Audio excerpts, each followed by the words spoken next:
Buffalo, you are ready for a new slogan, which is you're driving in on the Kensington into Buffalo. That big green sign that says Buffalo, All America City, is just going to say Buffalo. We have nice stuff now.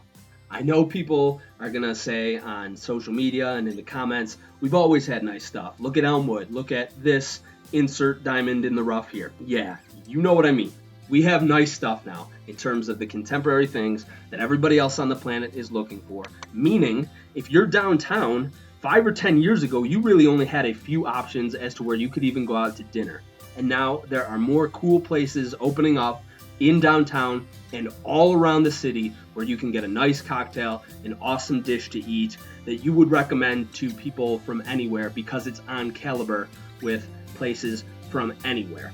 We even have nice offices downtown. And just think about that, because 10 or 20 years ago, there might have been 1 or 2 companies that was investing in their infrastructure downtown. No one was designing video games in the Tri-Main building.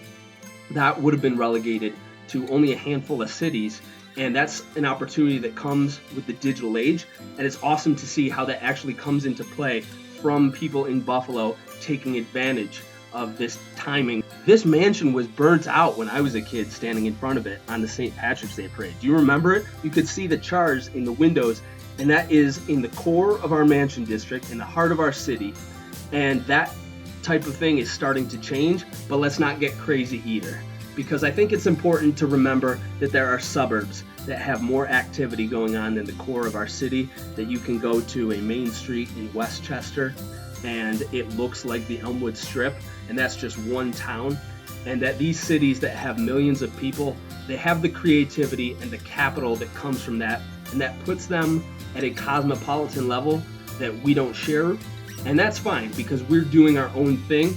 I think the reason it's important to keep that in mind is that restaurants will open and they will close, and our success, our sustainability as a city is not tied to the bar that is awesome right now. It's really hot because it's just been promoted and everybody's going there, and in 4 years it closes. That's just part of the natural ebb and flow that happens in business. The way that we keep the momentum going is by supporting these new places that are coming up, by exploring and sharing them, and also checking out these old diamonds in the rough that we haven't been to, because for 30 or 40 years, when it seemed like there was no momentum, there were still these awesome things happening, and they were ignored by a lot of people. And so I like this idea of an assignment. I like an action item to give to you.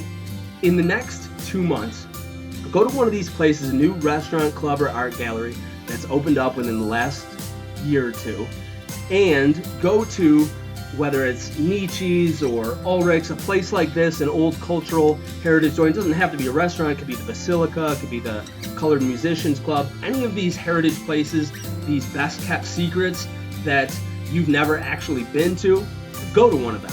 And so please share in the comments where you've been that you really recommend in the last year or two, just an awesome new place that's opened up that everybody should try, and also a best kept secret that we haven't supported enough that we really should check out, because there's so many awesome things happening, but it's on us promoting and sharing in order to keep the momentum going.